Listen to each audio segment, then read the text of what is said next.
This is James with Net News Ledger. We're talking shipbuilding at the Port Arthur Shipyards, which is now owned by a new company trying to get more contracts. Here's the story. Well, here we have a potential to create some local jobs, up to 50 jobs, if not more.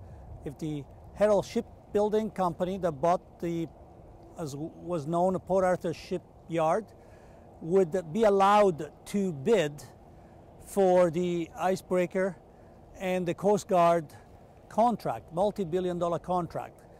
But the Liberal government has changed the criteria so that it favors a company, a shipbuilding company in Quebec.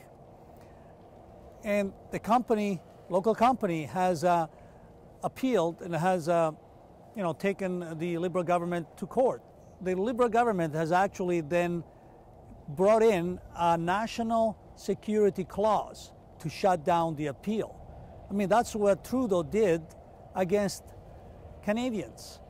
So how would local jobs here that would be working for shipbuilding, for Coast Guard and icebreakers in Thunder Bay would create a national security problem for the Liberal government?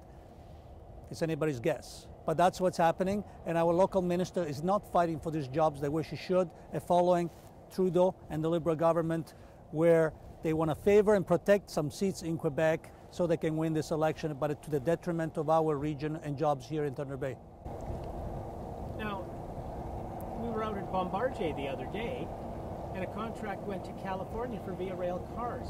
Do you think the Liberal government is serious about jobs, good-paying middle-class jobs in Thunder Bay?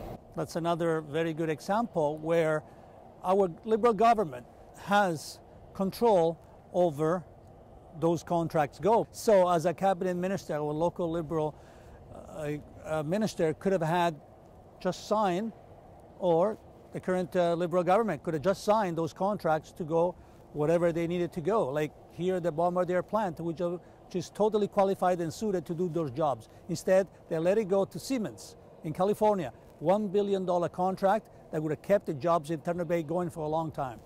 So there was approximately 85 people who used to work here when this was full going. There's some tugboats going to be coming in. There was a ship in for some work a couple of weeks ago. What would you do differently if you were the Member of Parliament for Thunder Bay Superior North? Well, I would be the champion for the local jobs. I would speak to the government and make sure that we have a fair and equitable and open bidding process that doesn't favor anyone in the country. That is the true sign of democracy. You cannot try to favor any particular region of the country, trying to win a seat so that you can win the election to the detriment of another part of the country. That's what divides. It does not unite Canada, and that's what's happening right now. Frank, thank you. Thank you.